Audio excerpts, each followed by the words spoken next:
On this episode of The Open Road, we are reviewing Triumph's Bonneville Bobber.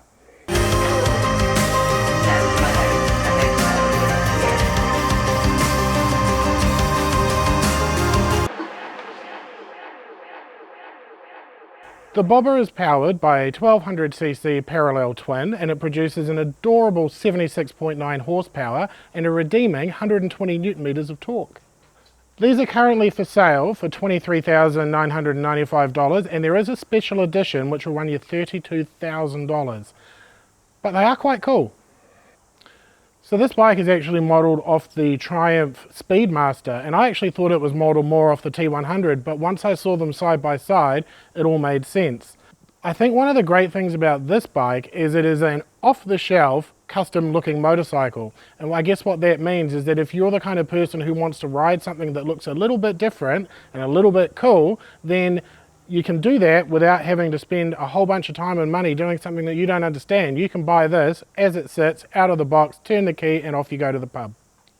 To address the obvious elephant in the room, this bike is a little bit small for me. I'm 6'2" and 240 something pounds, or if you're actually in New Zealand, that's 188 centimeters and 111 kilos, something like that. This bike is too small for me, so we are going to move forward understanding that I am a little bit too big for this bike. I think a couple of inches shorter and a few kilos lighter, that this bike will suit pretty much anybody below that threshold. I've got to say, I'm fairly new to the Triumph brand. The only bikes that we've really ridden before is the Daytona 660 and the new 400 series, and you can watch that video on our channel.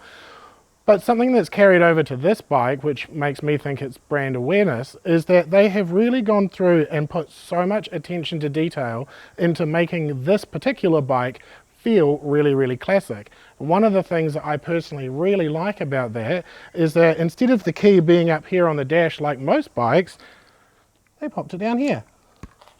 I think that's really cool. That is one of those little throwbacks to history where everything used to be down here, including your shifters and everything, and they've just put that in as a nice little touch to give you that little sensation.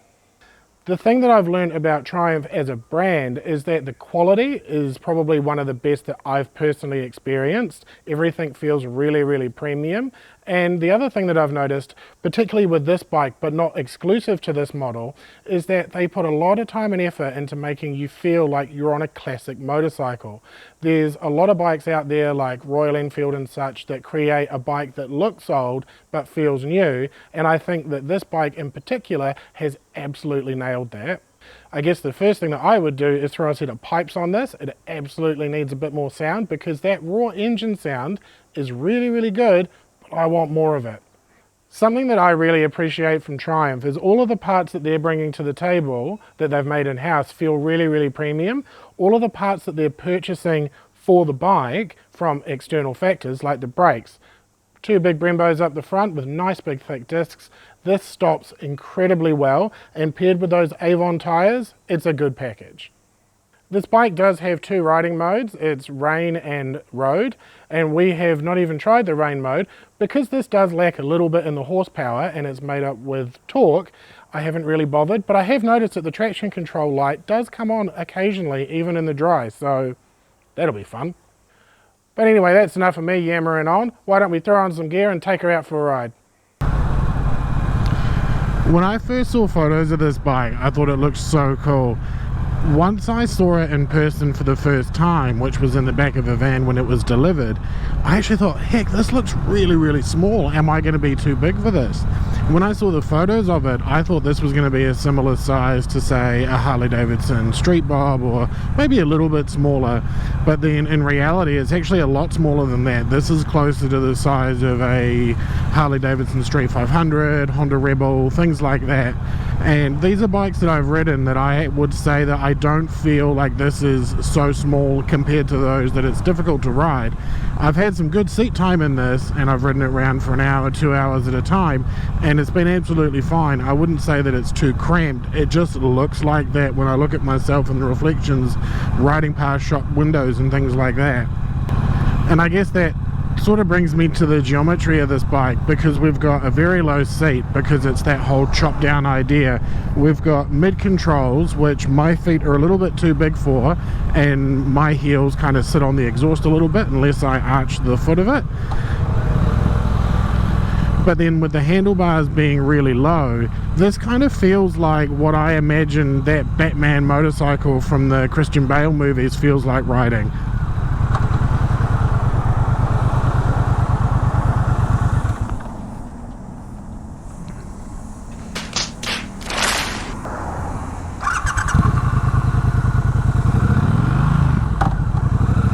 So I just stalled there because I accidentally went to put my foot down and caught the kickstand. Oh well. Now when I say that this feels like the Batmobile bike to ride, I don't actually think that that's a negative. I think it's really cool because we're sitting kind of low, and we're sitting with our arms low and wide, and our legs are particularly quite wide. It feels, like I say, if you imagine what that Bat Machine bike would be like to ride, I forget the name of it, but it was the one that was in the Tumbler movies. You know, it feels kind of like that. Like I feel like I'm kind of, you know, squatting on it and, like, you know, arms out and stuff, which is a cool feeling. And what that does is when you come to cornering this bike, you put a lot more time and thought into preempting the turn and like tipping out before you tip in and stuff like that. Which brings me to the steering on this, which is a little bit interesting because it's got that big fat front tire. It's quite heavy comparatively to what I expected to when you initially push it in, but then once it gets to where you want it, it takes no effort to keep it there. So, you know, trade-offs. Getting up to speed on the motorway for this is no problem. I was being a bit cheeky earlier when I was talking about the horsepower versus torque. This bike is all torque, and that's really fun because what that makes this feel like is like you're in between what I said earlier about the way that it rides and then the way that the power is delivered. This, to me, I've been saying feels like a little T-bucket hot rod or something, which for a bike to feel like that with the intended purpose of being a bit of a cafe hopper, a bit of a go around, you know, go for a bit of a hoon with the mates, that's actually exactly what I want from this bike. So in terms of being able to match the power delivery to the idea of what this bike is, they've absolutely nailed it. The red line on this is about 6,500 RPM, but the usable revs are sort of 2,500 to 3,500, and then the torque starts to taper off. So that's just when I change gear and just ride it on the torque, and that works really well.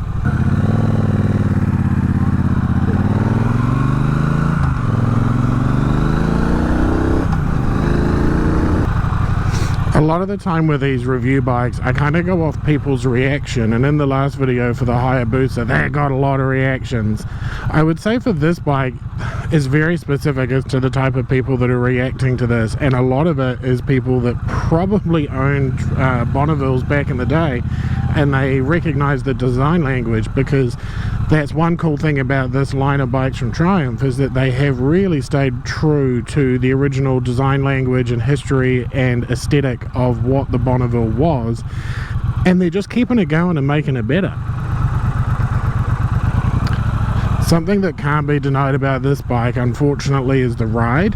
It's very stiff. Very, very stiff.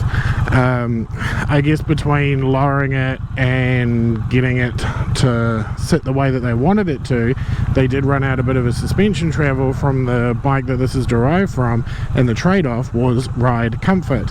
Now, as I said earlier, I'm about 110 kilos at the moment, and I tell you what, anybody who's lighter than me is going to have it worse, and that's pretty bad. I mean, I do think that this is one of those bikes where you're not going to be riding super long distance, and I know that this bike has done some big loops and with no complaints, but it's sort of, I guess it's one of those acceptable trade-offs.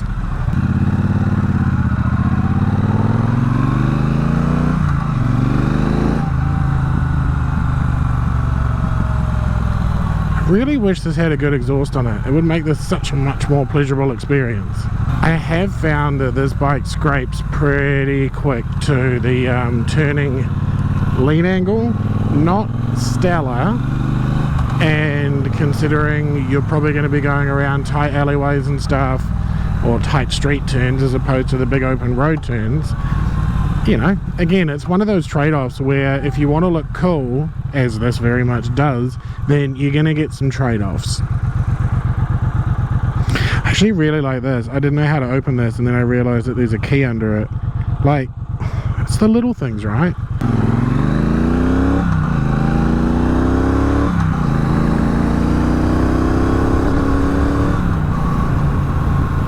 Yeah, those motorway bumps there, you feel those.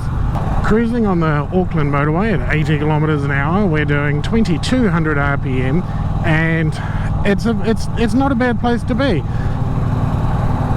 The suspension, yeah, it's a little bit firm, but like the engine's not trying super hard to do this, and I've still got another gear to go if I want it, but I guess I'm not getting super wind smashed at the moment, but I do think there's actually a little bit of a tailwind. But yeah, there's nothing unreasonable about it. Other than the firm ride, it's comfortable. Like, my body geometry is comfortable.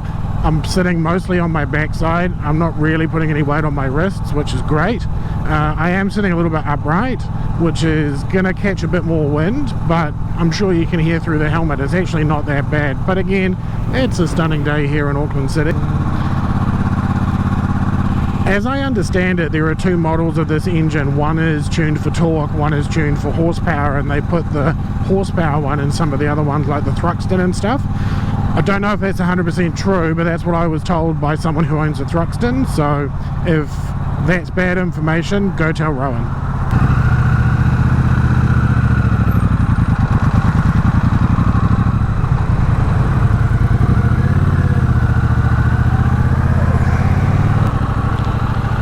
Now, I didn't want to be too narrow-minded on bringing this to Ponsonby to make a joke about people that like to sit in Ponsonby and be seen, and a correlation between that and the type of people that are going to buy this bike.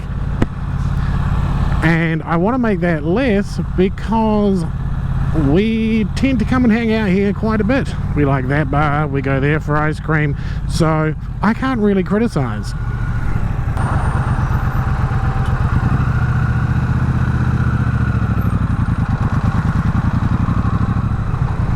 I really just wanted to come down this road because I think it's pretty and we were in the area.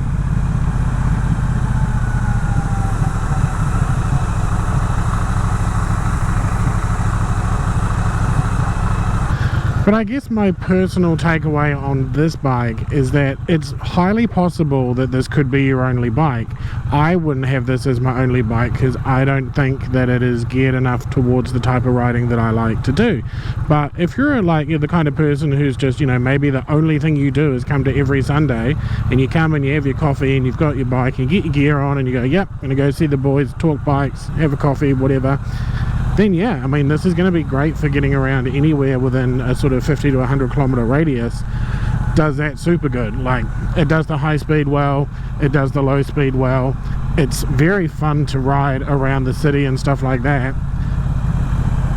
But I think the thing that I like about this is that if you were to buy this, whether you buy it as a second bike that is less practical than another bike that you may own, or you decide that this is the bike that you want and you're going to make it work for you, is that because they've used so many premium parts, you don't actually have to mess with it that much.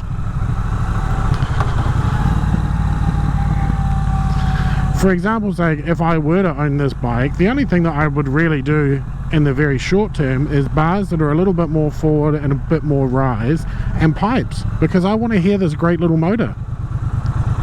I've had a leg over a few makes and models lately. The thing that I find really interesting about Triumph is that they are really good at doing lots of different things based on what I've seen so far, in that the Triumph Daytona feels like a really premium product, but it feels like a modern sports bike. This feels like a really premium product, and it feels like something that it feels like what it is, a retro classic, right? I feel like the designers and the design team behind it have done a really, really good job having a lot of different bikes that they make that have a different personality. Would have been nice to have an adjustable shock, just saying. Well, fun little ride out on the bobber there, time for a beer, and some afterthoughts. I think my big takeaways on this bike is that it's one of those bikes where they've decided to build something that is off the shelf, ready to go for people that aren't necessarily interested in customizing their bike, but you can customize these to your heart's content. And I think what they've done in terms of a base build quality is absolutely phenomenal. The Triumph brand, from what I've seen so far, has got some of the best build quality that I've seen. Overall, for $24,000, you're getting a really neat little bike here. I would say sit on one before you buy one because they're not going to fit everybody. But I think that overall what they've put out is a really, really cool bike that's got a lot of throwbacks to classic ideas of motorcycles. Like every time you turn that little key on the side, it feels like you're doing something retro, which is really cool. The only thing I've really not enjoyed about it is that super stiff suspension, and I think that's something that I would address if I own this bike. That and the pipes, you want those loud pipes on this because being the hot rod that it is, you really want to experience that through the sound as much as the feel as well. So cheers for watching, hope you've enjoyed it. There are a lot more bike reviews coming. We've got another Triumph as soon as I take this one back, and we've got some more cars coming up as well. So if you've enjoyed it, get subscribed, like the video, tell your friends, and stay tuned for more. And keep an eye out for the wind therapy stuff. And if you really want to support what we do, at the bottom of this article on the website, there's a Buy Me a Beer button. All of those donations help us keep doing what we enjoy giving to you guys. So cheers team, we'll see you on the road.